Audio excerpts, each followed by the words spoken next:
Okay. Hello, everybody. Welcome on another typically boring day in the Middle East. I'm Michael Makovsky, President and CEO of JINSA. We have our all-star cast that was going to that we put together to talk about what's been going on in the last week, particularly since Friday. But we're going to start with what happened today in Israel that just concluded. At least this round has this Iranian ballistic missile attack in Israel. We're fortunate to have General Amikam Norkin, previous commander of the Israeli Air Force and a distinguished JINSA fellow, and then retired IDF General Yaakov Amidror, former National Security Advisor, Prime Minister Netanyahu, and a distinguished JINSA fellow. John Hanna, I'm just going around the boxes as I see him. John Hanna, senior fellow, the Charles and Randi Wax, senior fellow at JINSA, and General Yaakov Amidror, senior. Ayish. What did I say? Amidror. Ayish. I'm thinking of Mari. I'm sorry. Let me. Yaakov Ayish. Thank you. Yaakov Ayish. He's the Josephson Senior VP for Israeli Affairs here at JINSA and a former head of IDF operations. So we're going to talk about, I want to talk about operationally, what's going on operationally. I want to talk about where things are going, why certain things happen, why certain things did not happen, the U.S. Policy angle in all this. And so we have a lot to talk about. Let's get right to it. So I'm going to start with General Norkin. we want to start about today first, and then we'll talk about previous days. But let's just talk. First of all, I'm glad to see you all on this webinar. I didn't know how long. I'm sure you didn't know how long this attack was going to happen. Thank God everybody at least is safe.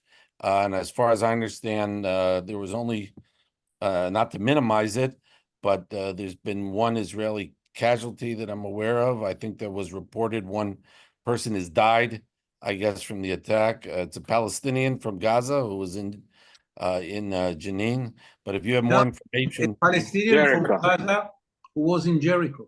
Oh, Jericho. I'm sorry. I saw Jenin. So, okay, it's in Jericho. Okay, thank you. So I was going to say, if there's more information that you have that's more up to date than what I have, than what I'm reading, then please jump in. But General Amidror is already. Think about it, that Karama is a bitch. I mean, from all the attack, the only one who was killed is the Palestinian from Gaza who ran to Jericho. Right. All right. So I'm going to start with General Norkin first. So the audience might not always be aware of this. When you're the commander of the Air Force in Israel, you're also in charge of the air defenses. And other things, obviously, in Israel. So, General Norkin, maybe I know it just happened. Maybe first of all, maybe just relate on a personal level where you were when this attack happened, and just kind of explain first, what happened, and if it was more than you expected or less than you expected, and what you see as the net result so far. Well, thank you, Mike. Thank you, Mike. And as we all can see, we got 114 people in this webinar, which is quite a big number. And I think that we are talking today in a day that never happened in the human history.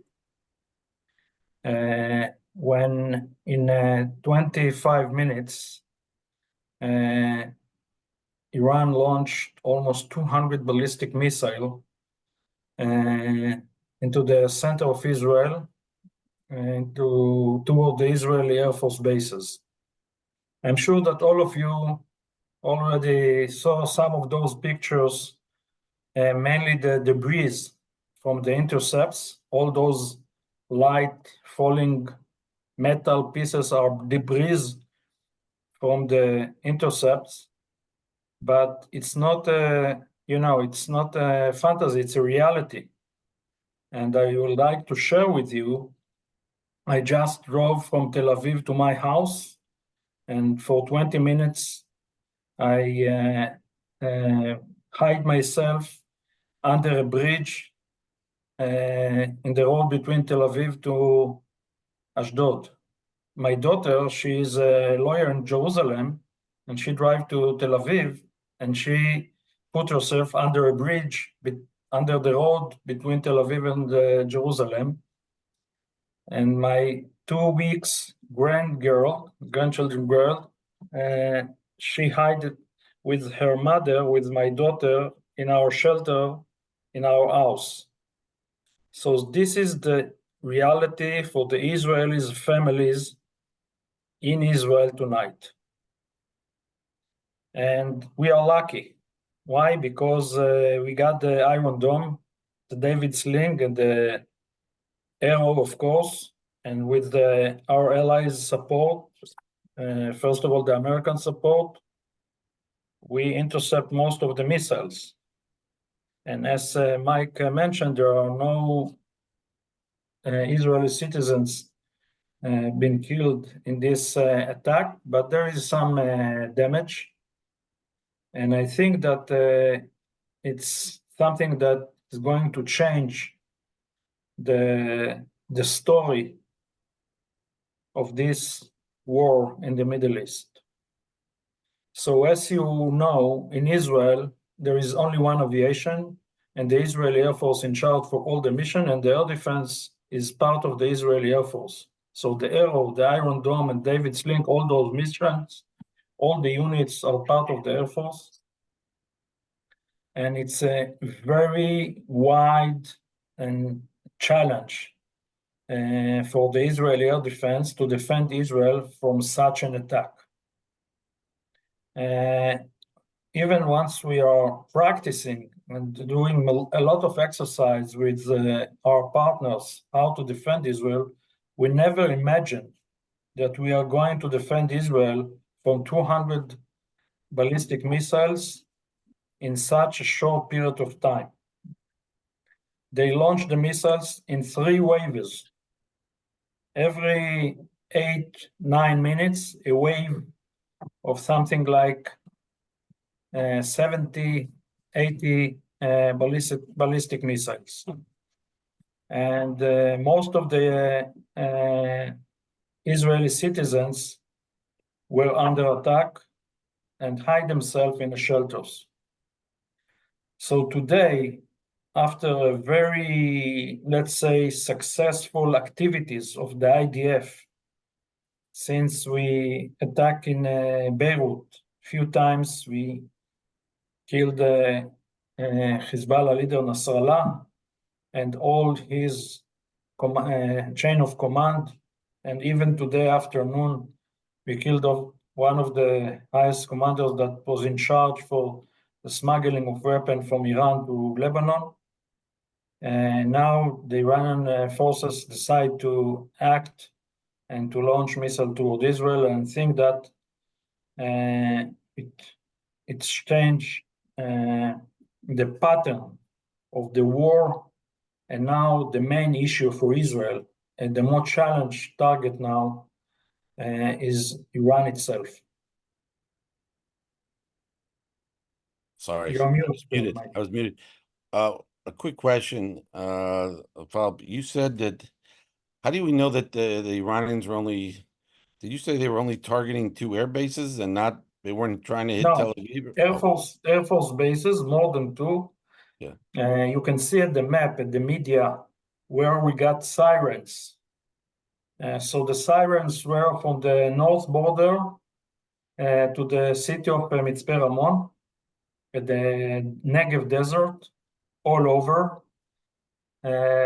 So they aim to the center of Tel Aviv, and of course to some of the Air Force bases. So they were trying to hit population centers of Israel. Yes, absolutely. That's what it seemed like from here, but I just wanted to get that clarified. It was all over Israel. That's what it, yeah, right, all, okay. All over Israel. Okay, right. That's what it looked like. I just want to get that clarified. Let me turn to General Amidror. General, the last time that the Iranians fired missiles at Israel was on April 13th. And I remember you saying when then that you were surprised by the size. I think it was about 350 missiles, ballistic cruise, I guess drones. And you were surprised. I think that's about 100 ballistic missiles and almost 300 cruise missiles and suicide UAVs. Okay, thank you. So my recollection, General, and I don't want to put words in your mouth, but did you, I think you thought it was a larger attack than you had expected at the time.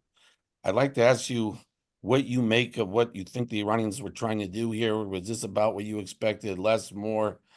And the fact that also there were no Hezbollah missiles, I think, that were coordinated or anything like this, it was a purely Iranian attack. Let me use this question to broaden the answer. Okay? Please. The Iranians had a strategy. The strategy was to build ring of fire around Israel. And the Iranians are far away, 1,500 kilometers away. They don't have to interfere, and no one can complain about the Iranians. It's someone else who is doing the job. What happened in the last year, and mainly in the last 2 weeks, is that the Iranians are losing the proxies. No one asked the question, what will be the reaction of Hamas for the assassination of Nasrallah or Ania in Tehran? They're not relevant anymore. They're relevant to the soldiers of the IDF fighting to clean Gaza. But for Israel as a state, Hamas in Gaza is not relevant anymore. They cannot penetrate Israel with ground forces, 7th of October kind of operation. They cannot launch many rockets and missiles. In the last months, they didn't launch even once. They cannot produce inside Gaza new weapon systems, and they cannot bring from Egypt any new weapon systems. So for practical purposes, Hamas does not exist anymore as a threat to the state of Israel from Gaza. It's element number one. Element number two, which was the strongest one, Hezbollah. Look what happened in Hezbollah in the next few weeks. They lost all their, I think that only one remained from the whole level, the high chain level of command of the high level of their leadership. From Nasrallah down, if you look, almost all those who reported to Nasrallah are reporting to Nasrallah now in heaven. All those who are under those... I don't know about heaven, but we get your point. Yes. Yes. All those who reported to Nasrallah, most of them had been neutralized. Either they are injured or had been killed. But it's deeper than that. Think about the deeper night. In the Arab world, they call it Eid al-Bipr. Eid al-Bipr took out, in the medium range of leadership, many people. I don't know how many had been neutralized. It's 2,000 had been injured, 500 killed, but huge number of medium commanders. And if you take an organization which lost all its leadership, and in the middle level, many people, even there are substitute to those people, they lost 100 years of experience in 2 weeks. They lost the ability to trust the system, because if Israel succeeded to penetrate into their beepers and to kill all of them, what does it mean? What does it say about the penetration of Israel into Hezbollah? At the same time, the Air Force strikes, based on very good intelligence, succeeded to neutralize probably 30, 40% of their missiles. And part of them are the most important missiles, the long and the medium range. Now we expose the fact that in the last year, Special Forces of Israel were very active in South Lebanon.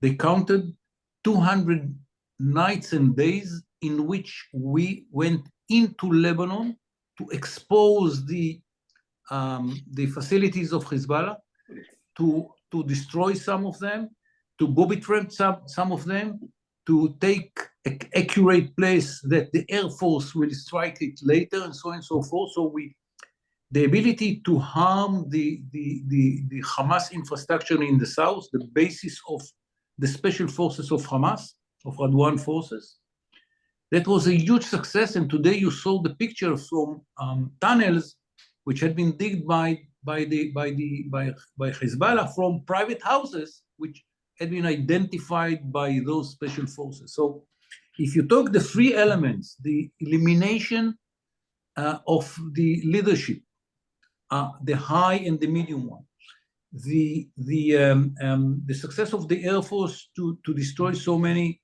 missiles, the success of the special forces to neutralize very good part of the preparations of Hezbollah in the south, and the feeling, psychological feeling of everyone in Hezbollah, that they had been penetrated so well by the intelligence, the organization is dizzy. Can they survive? Yes. Can they attack Israel with more missiles and rockets in the future? For sure. Do they have enough to do it for the long run? Yeah, the answer is yes. But at the moment, if you take them today, Sunday, 1st of October, they are in an aftershock situation. And when Iran is looking at the Middle East and saying, guys, we are losing our strategy.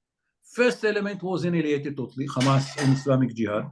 The second one is an aftershock situation, and slowly, the Israelis are eroding its capability. They had to do something. And what they had to do is, for them, is a big blow. They have to expose themselves by launching the rockets directly, the missile directly from Iran. Now it is in our hands. No one can complain if tomorrow morning Israel will take, I don't know, something big in Iran and destroy it totally. Why? They had to do something which give us the legitimacy. And they are saying, if you do that, we will be blah, blah, blah, blah, blah. After what they did in April, after what they did in today, I don't see any secret card that they have that they can use in the future. It will be more of the same. And with more of the same, we know how to deal. How I know that we know how to deal? We dealt it with April and we dealt it today. And we see the results. No one Israeli was killed. Think about it. 180 ballistic missile, and not one Israeli was killed. And probably the damage is very, very little. So I don't know. I didn't give any. We are still learning what happened and understand what exactly was done by the miraculous air defense and so on and so forth. But what was done by Arrow, what was done by David Sling, and so on. It's very important to us to understand and to learn the lessons, but we have to look at the bigger picture of the Middle East after this event, in which the Iranians had to react to the fact that they are losing part of the most important elements of the whole strategy that they had of what I called in 6 years ago, Ring of Fire. That was the essence of the strategy, the Ring of Fire, and elements are taken out by us, and probably the situation of Hamas, of Hezbollah, is even worse than what Hezbollah leaders, new leaders, think that this is the situation. They don't have a good report about what the Air Force succeeded to do with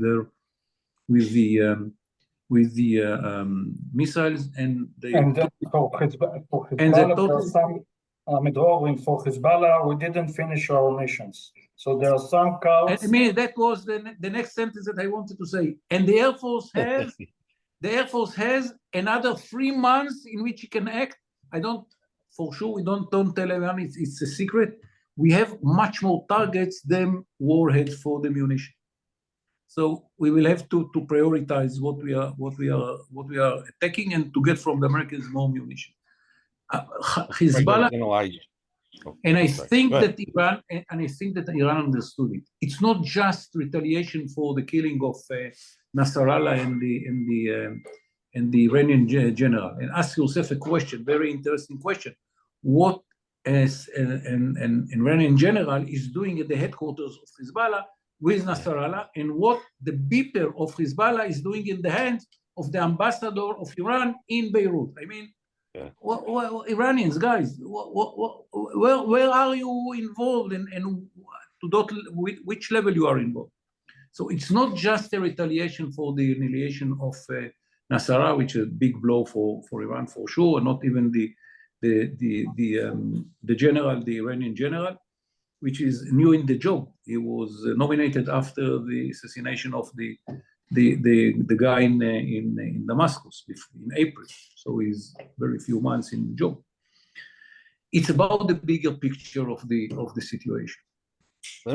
Let me ask you one follow-up, General Amidror, before I turn to General Ayish, just on this big picture, because obviously a very significant day. But I guess, do you see, just stepping back for a second, on the Israeli side, it sounded like you know, as you've been referring to about the beeper operation, that maybe Israel had a use it or lose it situation, that maybe, and then the Air Force, and we'll get to that in a bit, the Israeli Air Force did an outstanding job of hitting a lot of targets in Hezbollah with the help of Israeli intelligence. But then Israel keeps seeing the press its advantage. I guess kind of like, how do you think, what's the mindset over there about what's the trajectory? Just keep pushing, degrade Hezbollah. This is now that the Iranians have fired all these ballistic missiles that could have killed a lot of people if any of them had gotten through. Now maybe this is an opportunity to also do something more about Iran, maybe earlier than Israel had even expected. They might have to deal with it, or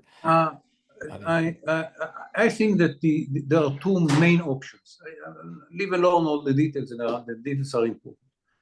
One is to say, guys, what Iran did is not because Iran is strong, because Iran got a huge blow in the last few months when they understood that Hamas is not relevant anymore, and the Israelis are slowly eroding Hezbollah, and within 2-3 months of good work of the ground forces and the Air Force, Hezbollah will be much weaker. How weak? Good question, but much weaker. And to concentrate on that job, that is more important for us than anything else, and more urgent. And to say the weaker is Hezbollah, the weaker is Iran.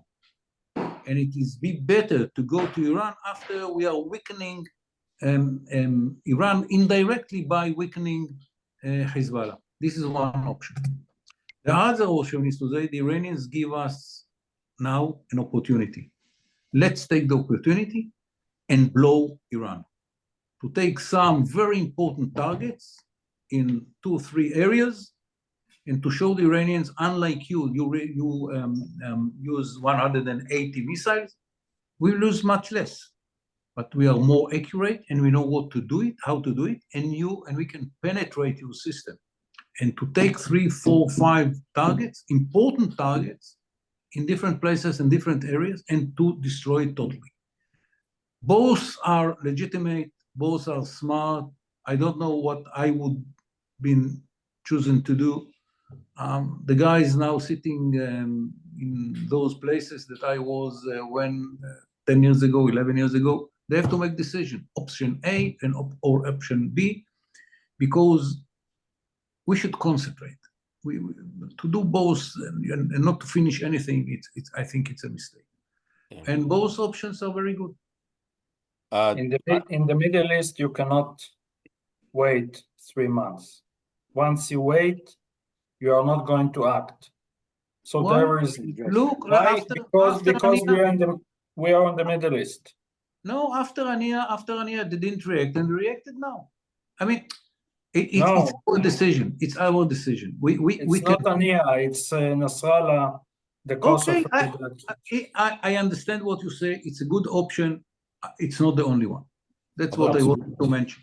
Couldn't you argue that, in General Ayish, let me turn to you, since you've spoken yet, and then I'll go to John, is I mean, you could argue, picking up on General Amidror's point, is Israel almost waited a year to deal with the Hezbollah issue more directly. Not that there wasn't a war of attrition, but to really, because now that, based on, as General Amidror pointed out, Hamas has been basically neutralized as a military threat.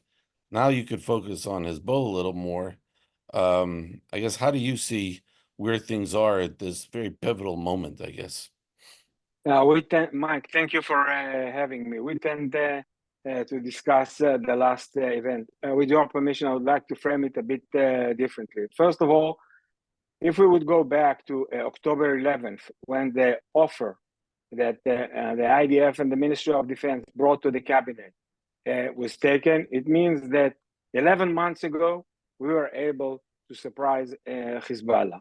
And everyone who is in the business will tell you that back then, the efficiency would have been far more significant, on one hand, at the operational level. On the other hand, we would avoid being away from the villages along the border with almost 80,000 Israelis.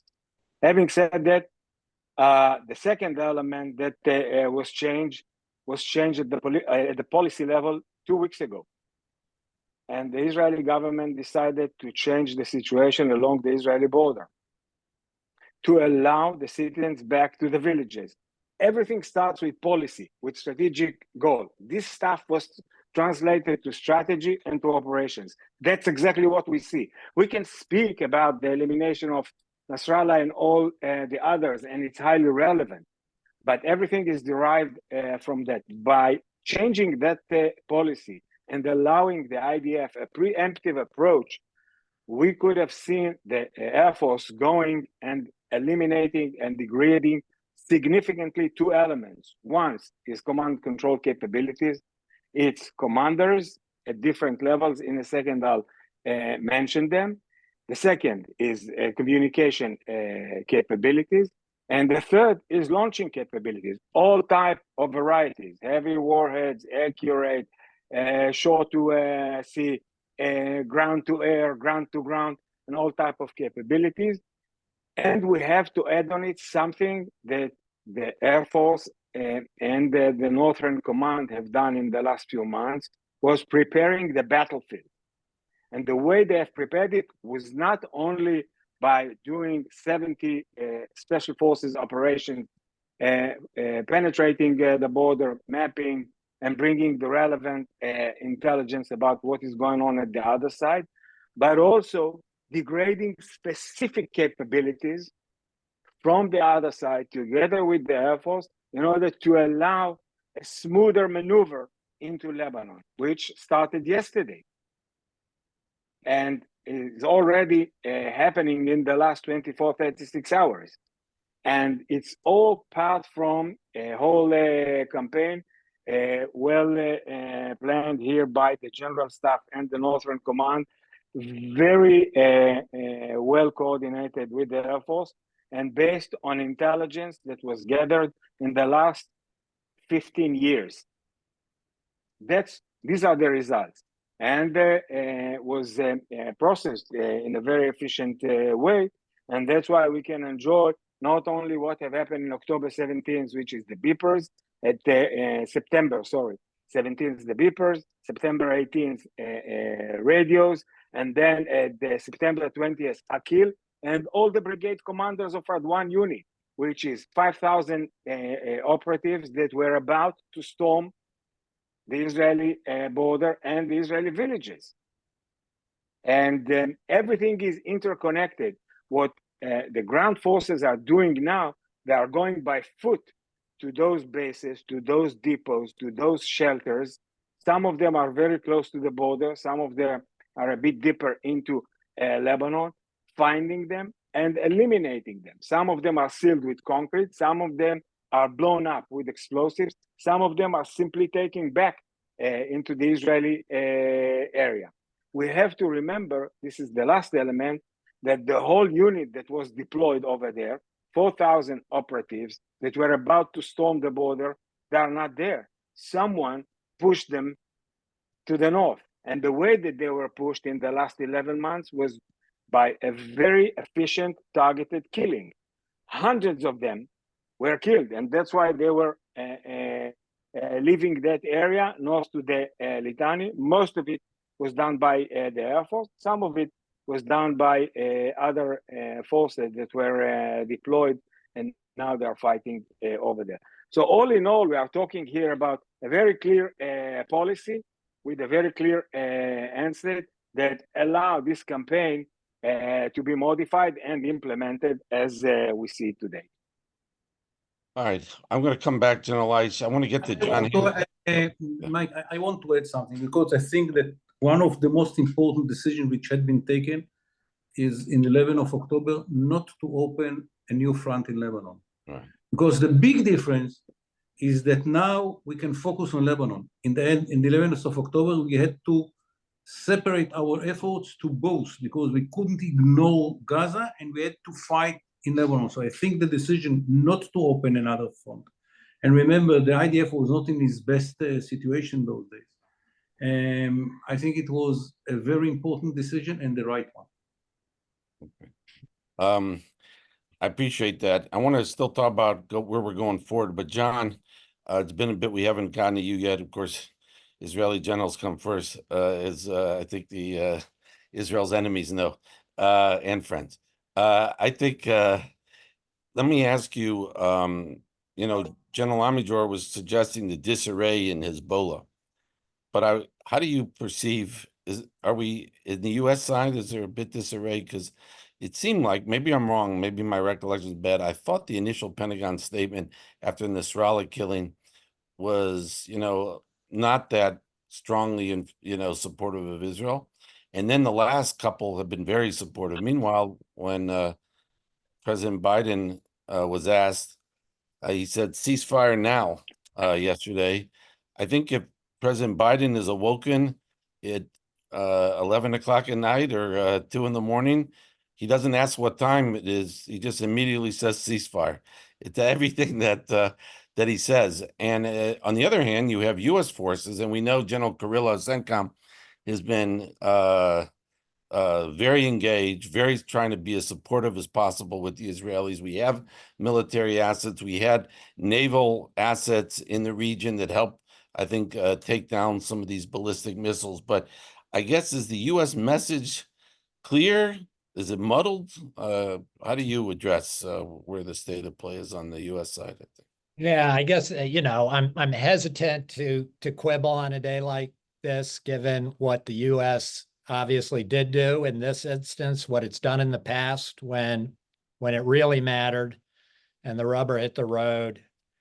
Obviously, with the approval of the President of the United States, massive U.S. forces have surged into this region, willing to put their lives on the line if necessary to help in the defense of Israel and deterring some of its worst adversaries, particularly the Iranians, which I think is enormously important and a huge credit to the administration. I do think, listen, we're, maybe 35 days from an election in this country right now, in which the last thing, with the world already on fire or appearing to be on fire in Europe, threats in East Asia, obviously multiple front wars in the Middle East, the last thing an incumbent president and his vice president want is to see this war dramatically expand in a way that further increases the risks of that U.S. troops will be involved, and the incumbent Democrats will look weak. So I think inevitably, and it's just a reality of life, that politics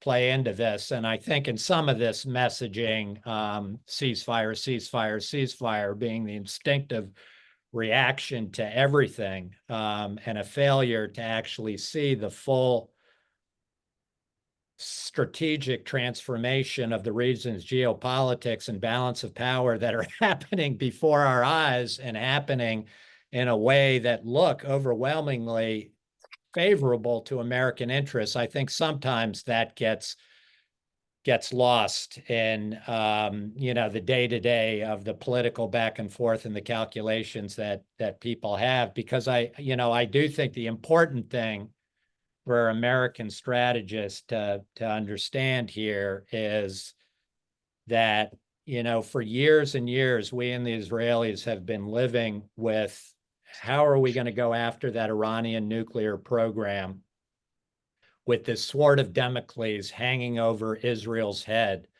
that the thought if you attack Iran, you know, Israel will face an absolutely catastrophic conventional war at the hands of this 200,000 strong rocket, missile, and drone arsenal in the hands of Hezbollah that could be unleashed on Israel in salvos of thousands every day for a long period of time, perhaps killing thousands, if not tens of thousands of innocent Israelis. What has happened now is that it looks to me like that sword of Damocles has been lifted from the strategic equation now in the region. Yes, Hezbollah can continue to, once it gets its act together and recovers from what's hit it over the last several weeks, can still inflict harm and pain and destruction and damage on Israel. But the kind of the thought that that Tel Aviv had effectively, Iran and Hezbollah had turned it into Seoul, South Korea, and that in the event of any attempt to go after the Iranian nuclear program, Tel Aviv would somehow be laid waste in a conventional war. I think that specter has now been lifted, that the balance of power, Hezbollah's role in the equation between Israel and Iran, has been dramatically, severely degraded and reduced in a matter of less than a fortnight by the IDF, by Israeli intelligence, by just an extraordinary lightning quick campaign at, as General Amidror described, every level. Secure communications fatally compromised, all of their operational capabilities severely degraded, their leadership, their decision-making loops, Israel deep inside that decision-making loop, knowing everything that was happening, knowing for Nasrallah to have to know that they were after him. They'd gone successively down the list, every single one. He could take every precaution in the world to avoid being hit, and yet there was nothing that could save him from that strike. Israel was so deeply inside and penetrated that he was a dead man walking the moment that the political decision was made to hit him. That's just, you know, extraordinary. I think we're all still processing the impact this will have geopolitically on the region. But one thing for damn sure, it makes Iran, its leadership, the Iranian nuclear program in particular, more vulnerable now than it has been at any time in the past several years. And we've all got which I should say is why I am a bit surprised. I thought Iran had to respond to what's happened, but to respond in this kind of overwhelming way that really does now open the way and invite a massive Israeli retaliation against strategic Iranian assets, something much larger than last April 19th. I think Khamenei must be smart enough to know that was going to be, you know, a very high probability outcome of what he tried to do today and what he failed to do today. And yet he still felt, for whatever reason, he had to take this kind of massive shot. I think he had other options. He could have, in theory, swallowed the poison chalice, maybe had a few terrorist incidents somewhere, but basically figured out a way to sue for peace, either to get Sinwar to do something and accepting a ceasefire and giving back hostages, or forcing Hezbollah to somehow sue for peace and say, okay, we're ready to negotiate 1701 and the enforcement of 1701. He didn't do that. He did this knowing that he could be putting his regime at risk. And it makes me wonder what's happening inside of that regime in Iran and inside the axis of resistance. What kind of pressures are building up that they have to respond this way? Obviously, what's happening inside of Lebanese politics, given how badly Hezbollah has been hit and it's on its back foot. There's a lot of unanswered questions here about what's going on, but I do have this sense the strategic balance in the region has changed dramatically, that Iran is more vulnerable to very serious pressure now from Israel, the United States, the West, and we need to get our act together in pushing this advantage and figuring out exactly what our demands are of that regime and of Hezbollah right now. But I do, feel that we've talked for years about the prospect at some point in time of a Israel-Iran war, I'm sorry. And I just feel like what happened today and what has happened to Hezbollah make that prospect a lot more likely. It could be very close and it could be upon us. I don't know exactly what that means, but I think it means perhaps some crushing blows against the Iranian regime itself now. Before I go to General Norkin, I know wants to say something. Just one quick follow-up, John. Do you think this Biden-Harris administration, with the president who doesn't, seems more out of sorts, more even so lately than before? You got Harris, who's obviously spending her time on the campaign trail. Is this administration, you think, able to adjust and kind of seize the opportunity that Israel is providing it, or is this going to be left till the next president, whether it's Harris or Trump, you think? Listen, I think in one shape, form, or another, unless we get incredibly lucky, this is going to be going on for a long time. Plenty of problems for this president to handle, plenty of problems for whoever our next president is to handle. Whether or not the administration can see this opportunity and do what it needs to do at a minimum to fully support Israel and to send every single possible signal in terms of resupply, diplomatic help and cover, doing whatever we can in the short time left to this administration on sanctions against Iran to really begin to ratchet up the pressure. I don't know. I do have this sense that the administration be very clear that if Iran lashes out here against Israel's going to respond very, very heavily with a severe blow. And the administration has made clear we're not going to hold them back.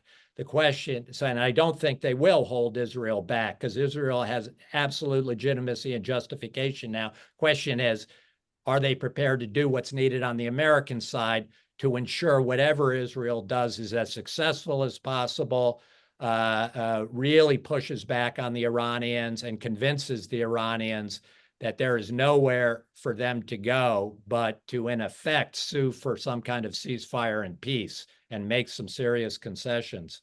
And I wonder if the Israelis feel also that the timing, one is they're seizing, they feel they have the wind at their back. They've had successes, maybe even more than they initially expected.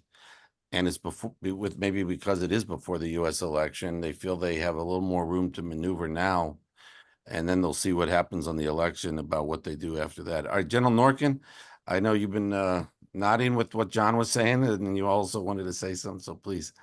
And by the way, if I may use this opportunity, I'm sure Tomer Bar, the current commander of the Air Force, has built on what the Air Force he found, but you were air commander for 5 years and until I think 2.5 years ago.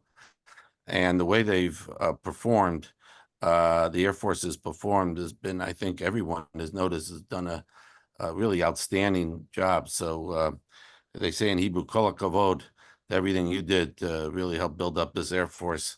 And because it's really done, it's performed amazingly, it seems like, certainly, particularly in recent weeks. So go ahead. Well, as always, I answer to this comment by saying that I'm standing on the shoulders of 17 previous chiefs. So as Chuck Wald comment to John Hanna, great point. I think that John push us from the tactical level to the strategic issue, to the strategic layer. And I think once Amidror described the situation now in the Middle East that there is a huge strategic opportunity, and we need to manage with both hands a military campaign and a diplomatic campaign at the same time.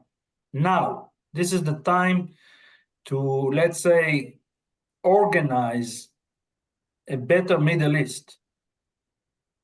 It will take time. This is something that might take time. And of course, we are going to face some tactical challenges. But once we did what we did in Gaza, and once we almost, let's say, reduce the threat from the north to a level that never been there, and we are going to secure our border in a better situation, and now we are going to act against the Iranian, let's say, attack. There is huge strategic opportunity in the Middle East with a lot of partners around us, and I think that we shouldn't miss it. And the American administration got, as always, a major role in this campaign. I want to ask General Amidror and then General Isam, but General Amidror, Bibi Netanyahu, Israel's prime minister, did an interview, or did a video, I should say, talk, I think directed to the Iranian people, and he says here, I'm just reading from a newspaper online, when Iran is finally free, and that moment will come a lot sooner than people think, everything will be different.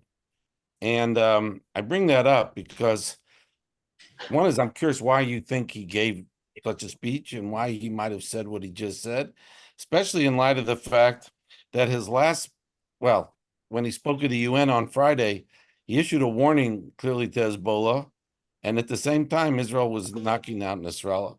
And I just wonder if there's something that Netanyahu is signaling here, or why you think he said what he said in general. I think that we here in Israel understand better now than in the past that within Iran there are many, many cracks. The economy is very poor. People are suffering. The inflation is huge. I met someone which told me that it is, after many years, there is people in Tehran, they don't have enough money to buy food. The minorities are not satisfied from the regime. And there is a president who wants to change the situation by having better relations with the West, unlike the old guard, which still keeping and try to isolate Iran from the world. I think that here we have not just an opportunity to use the fact that the proxies are weaker, but also the fact that Iran domestically is weaker. But here, the leadership of the United States of America is crucial. If the Americans do not do what is needed to do in this situation, we will miss the opportunity. And from my point of view, the domestic one is as important as the military one. It's not just the proxies, it's inside Iran. And I don't know why the Prime Minister decided to declare what he declared, but I think it was important for him to say to the world and to the Iranian people, guys, you have an opportunity. It's not just that we have an opportunity, you have an opportunity as Iranians. And if that will be exploited rightly and smartly, it's a very good chance that the change in the Middle East will be even broader one than the one which was portrayed by John and Norkin. And as I said, I'm dealing with Iran, I don't know, almost 40, 30 years. Iran was never in such a bad situation. When the proxies are gone or fading slowly, when Israel is in a momentum, when the Arab world is not standing behind the Iranians, whatever they are saying publicly, the Iranians know the truth. And the Iranians will have to recalculate their way. And we have an opportunity. And this is why I think why the Prime Minister was so different than in the past, giving a direct approach by speaking to the Iranians, to the Iranian people. By the way, yesterday I met a friend who told me that he visited Turkey, and they made rafting somewhere in Turkey 2 years ago, and they met huge group of Iranians. Many Iranians are coming for vacation in Turkey.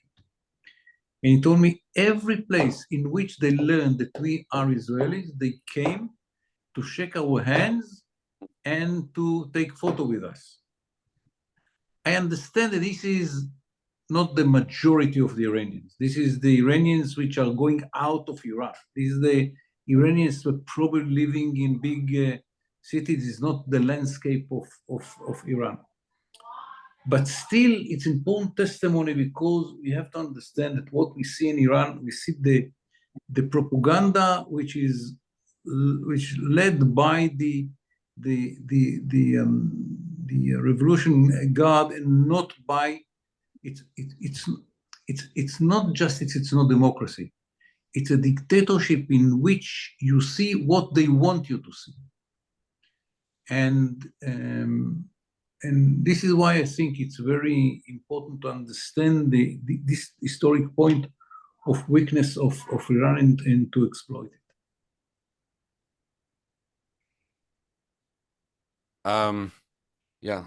One thing stood out of my head. I can't remember, it was earlier this year or last year when Iran lost an important soccer match, 1-0, and people were celebrating in Iran the loss of their national team. That always stuck in my head. Let me ask you, Ayish, let me go back and then we'll go forward a little. Look, Israel had other opportunities to go after Nasrallah. They chose this one. So I'm curious why you think it was just now, or is it just they were building on their momentum? But there was always some concern. Maybe he's more pragmatic than that would follow. Of course, as General Amidror noted, Israel killed, well, not at that point, but it killed a lot of the leadership already of Hezbollah. So, and then I also like you to address with Israel. You made a reference earlier about the ground game. Israel just went in. It was, I guess, leaked from the U.S. side, I think, about the limited military action. Yeah. And it was pointed out before about all the other, that actually Israel's been doing a lot already with special forces in southern Lebanon in recent months, or I guess it was General Amidror pointed out it was like 200 days worth. But I guess just focusing on Lebanon for a second and not Iran, and I recognize that they're connected, but it seems like, and I know you're a tank guy, even though you were J3, but if you had to put in percentage terms how much the Israeli Air Force could shoulder in this campaign against Hezbollah, not just to clear out southern Lebanon to ensure that Israelis in the north could go back to their homes, but to severely degrade Hezbollah. How much would you say could come from the air, and how much comes from, let's say, special forces and other ground forces in Israel? I think that I meant General Ayish, but I meant Ayish, but go ahead. No problem. That's all right. Okay. Ayish will answer. Okay, so I'll refer to the elimination of Nasrallah and the leadership, and then to the rest of the campaign, to include the Air Force capabilities. Although we have General Norkin with us, he can tell much better. The elimination of the leadership have a few dimensions. Some of them were discussed by General Amidror, but other element is basically to create a situation where they simply cannot command their own forces. And that's why it's not only Nasrallah, it's not only Akil, it's also the brigade commanders of Radwan and many other tactical commanders that were taken out of the equation. Once they are out, you can see the results. Although some of the capabilities were still deployed and can be used, no one gave the order to use them. Having said that, and with that, I would like to link it to the Air Force. The Air Force have an extreme capabilities that can be, that could have been used in Lebanon. And we must be very open here. We were not using the maximum power of the Israeli Air Force. And I would invite General Amidror to speak about it. And there are two dimensions to it. One is in terms of degrading their capabilities. We could have done it faster, we could have done it wider, and we could have done it deeper. And it linked to many other considerations that maybe we'll be able to discuss. Now, I would like to refer to the ground campaign. The ground campaign, as we saw it in Gaza, and it is a capability that was developed carefully in the last few years, together with General Norkin. The ground forces are working very close with the Air Force in many aspects, those air support, intelligence, and many other capabilities. The same goes to Lebanon. Having said that, they could have done in Lebanon with some other capabilities much more. Let's talk about the tunnels that were exposed. We know about those tunnels, those shelters, already 3 or 4 or 6 months. It's not new for us. We could have done it with the Air Force and complete it with the ground forces. They are not using bunker busters for that. They don't have all those capabilities for that mission. They have them for other missions. So they have to calculate very carefully what they are using, where they are using certain capabilities. And I think that in a way, we are paying here a certain price, operational price, for the delay of certain munitions in the last year. You know, we should be very thankful for the U.S. expediting a lot of resources, but we are paying here a price for that. And no one will talk about it explicitly, but it's a very major point. And we know that the Air Force can execute 3,000 targets a day. They're not doing it. All right. So let me ask General Norkin, just pick up on that and ask another question. I wonder, and John and I have talked about this a couple times, is that maybe one of the surprises, and I think we certainly at JINSA, we probably underestimated all that the Israeli Air Force was able to accomplish so fast. But aside from the intelligence, and I know the long preparation that Israel has made for the North, unlike in the South, and we see the difference, what happens when you have the intelligence focus and all the preparations like Israel has done on the North, which we didn't see in the South, it seemed like initially. How much does it matter that there are no hostages in Lebanon, in the sense that what sort of freedom of action does that give some of the pilots in terms of, I mean, you know, how many bombs they could drop, where, and so on. And then, anyway, let me ask that, and then I have a follow-up about Iran I want to ask you, because it's one of the questions that someone has asked. Well, at the tactical level, there is a different, because in Gaza Strip, there are some areas that we are not acting because of the hostages, and we are checking every target if there is any chance for hostages inside the targets. So there is a difference. But in Lebanon also, it's because it's a much wider area and more population. The population is much bigger, we should warn and declare where we are going to act. This is the reason the Israeli Defense Forces spokesman asked the civilians from South Lebanon to leave the villages before we attack the villages. And in that day, the IDF did 80,000 phone calls to Lebanon citizens and ask them to leave their houses because they hold ammunition inside the basement. Yeah. Yeah. So although it's a war, we still try to minimize the collateral damage. But as you know, in the Dahia, most of the innocent people, they are not there. And we are attacking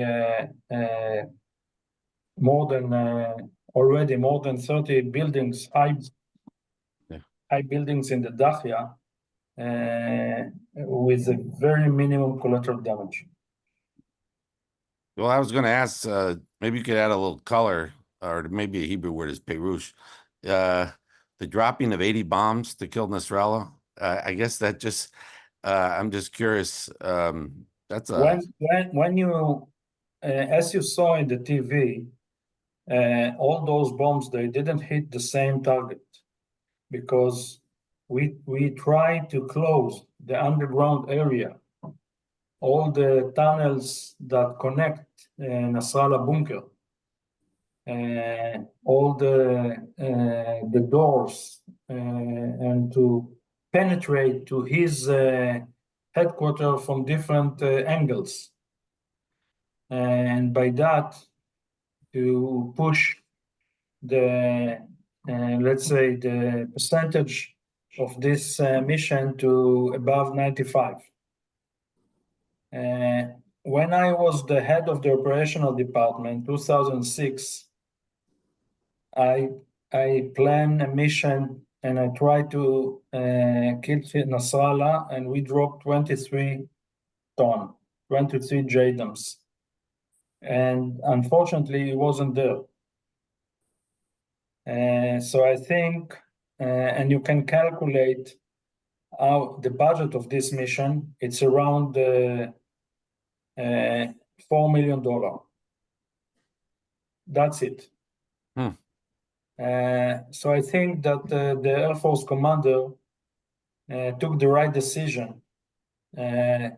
Once you are going to do such a mission and to try to attack the Hezbollah headquarters, you need to be sure that the mission should be done. okay. Look, I know we've gone over our time, and it's late in Israel, and it's been a stressful evening already in Israel. So we appreciate everybody's time over there. I'll just say any concluding remarks. I'll go to General Ayish, then John, and General Ayish. You're muted. Can you hear me? Yeah. Yeah. Yeah. Well, I think my major message is that everything is linked, and we have here an opportunity really to break the ring of fire surrounding us. And we started it with Nasrallah and Hezbollah. I'm not thinking about eliminating totally Hezbollah. However, I think that the cracks here are significant, and it could influence the other proxies, and definitely they are influencing Iran. And what have happened today is an opportunity for us. And the way that we are about to react with Iran as we fight in the north and in the south could be a turning point in that sense of really breaking the axis. That's how I see it. John, I guess that I think we're hearing that from all the generals here this evening, that this is a pivot point possibly. And how do you see? I guess obviously we're going to see how Israel is going to react, and that's going to be the next big story that we'll be all following and discussing. But I guess on how you see things, and I guess one thing I know, talking to our generals, and I talking to Ayish and Norkin about this. One thing I know the U.S. could do, at least on the Lebanon side.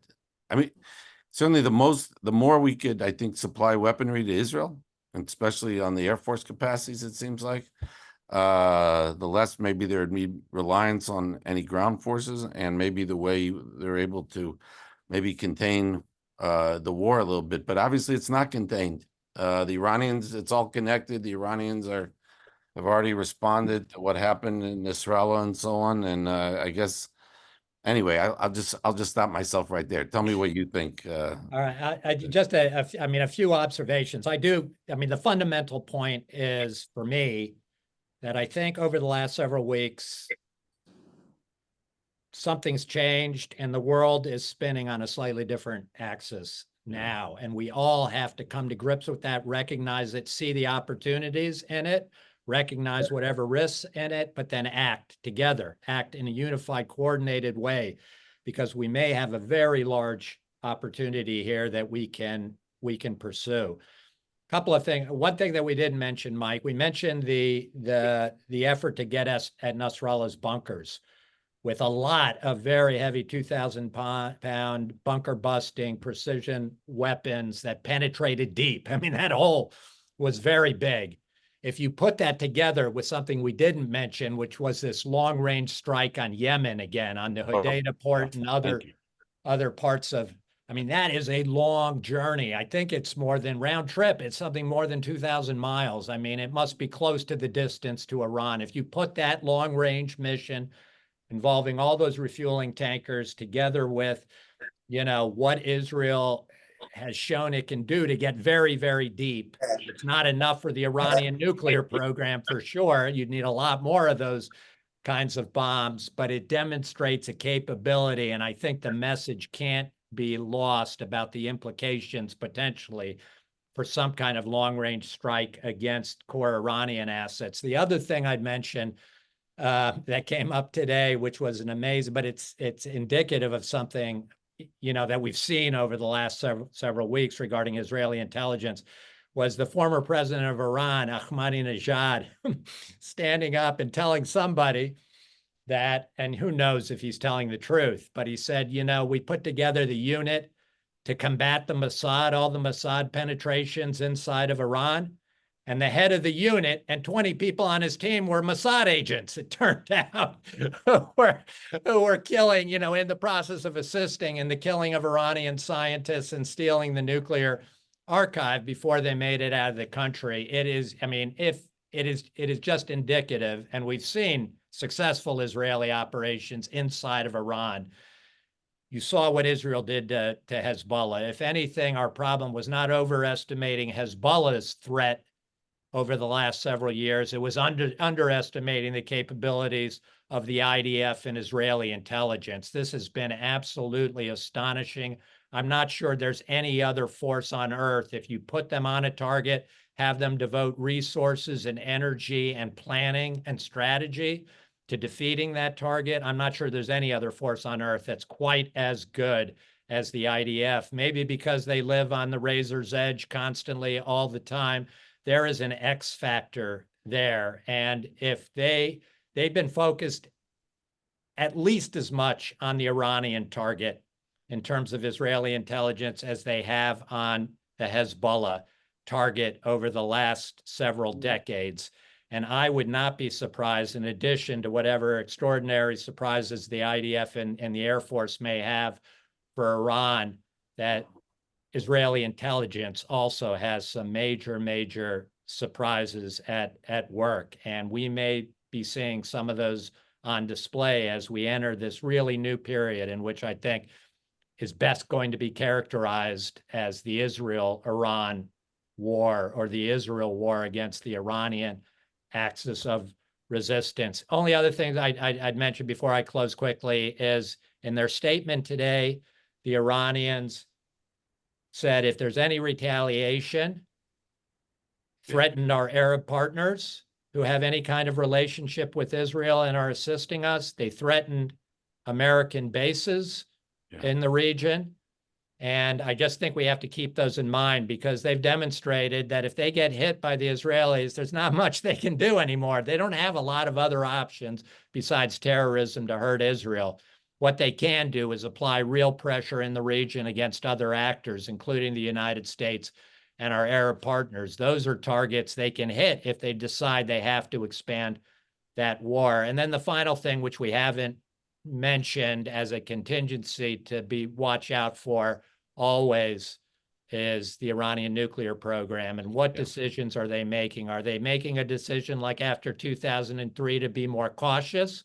Or do they feel so vulnerable and do they now feel they're so close to the bomb, they've lost Hezbollah, that they need to go quick?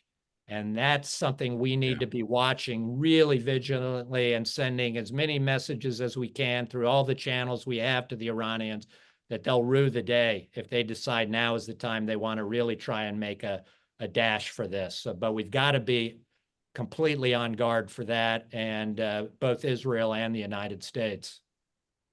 I appreciate all that. I'll just add one final thought, and we'll conclude. I guess I think others didn't know this, but it stood out in my head. When Prime Minister Netanyahu spoke at the UN, and you could tell he was defiant, he was triumphant, and that was before it was announced the killing of Nasrallah. But he says we are winning, and every time we lead a delegation in Israel, when we especially meet senior IDF generals, I always say "Batzlacha," good luck. Your good fortune is our good fortune, and I think that's become more abundantly clear in recent weeks. Yet I think on the U.S. side, we hear ceasefire, escalation. On the civilian side, I think the Pentagon and a number of our military folks, like General Kurilla, they understand the importance of that. Sometimes, unfortunately, military force is a way to gain leverage. That's the way to make diplomacy succeed. And I just hope that I hope our policymakers are learning some of the lessons that I think the Israelis are teaching us about how to deal with these serious threats. And actually, sometimes you actually have to try to win. Look, obviously, today is Tuesday, October 1st. Tomorrow night is Rosh Hashanah, the Jewish New Year. For those in our audience, including our panelists who are celebrating, I want to wish everybody a happy and healthy and victorious New Year. And I think that obviously this is a real pivotal moment, obviously, I think, for the Middle East, and I think obviously for Israel, but also for the United States and our interests in the region.